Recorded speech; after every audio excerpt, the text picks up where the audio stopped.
ఏం కూర ఈరోజు మన ఇంట్లో? ఈరోజు ఆకుకూర పప్పు. ఏం కూర? బచ్చల కూర ఉంటుంది. అది అవును. బచ్చల కూరలో మెగ్నీషియం ఉంటుందండి. మెగ్నీషియం బాడీకి కాల్షియం అందిస్తుంది అనమాట. ఆకుకూరలో ఉపయోగాలు చెప్పు ఒకసారి నువ్వు. నాకు తెలియదు. ఆకుకూరలో కంటి జబ్బులు రావండి.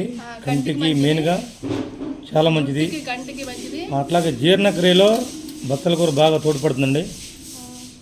అంటే జీర్ణం బాగా అవుతుంది అనమాట. బచ్చల కూరలో మంచి పోషక విలువలు కలిగినటువంటి పదార్థం ఉంది. మరి అప్పుడప్పుడు మీరు కూడా బచ్చల కూర తినండి.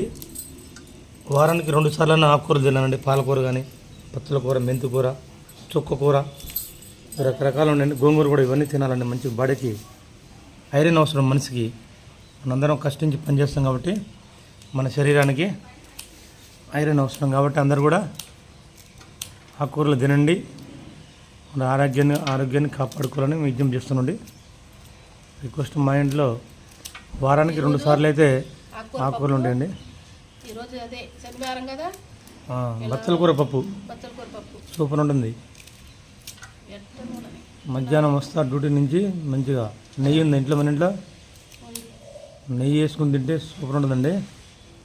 ఈ మటన్లో చికెన్ కంటే కూడా ఎప్పుడో ఒకసారి కానీ అవి కూడా తగ్గిస్తే మంచిది. ఆరోగ్యానికి చాలా మంచిది. మటన్లో చికెన్ కూడా బంద్ చేసుకోవాలి. ఆకుకూరలో ఈ తినడం వల్ల ఏంటంటే ఎక్కువ రోజులు మనం జీవించగలుగుతాం. Thank you. నమస్తే అందరికీ. నమస్తే. నా వీడియో నచ్చితే లైక్ చేయండి, షేర్ చేయండి, కామెంట్ చేయండి. కొత్త వాళ్ళైతే సబ్స్క్రైబ్ చేయాలని కోరుకుంటున్నాం. నమస్తే. Thank you.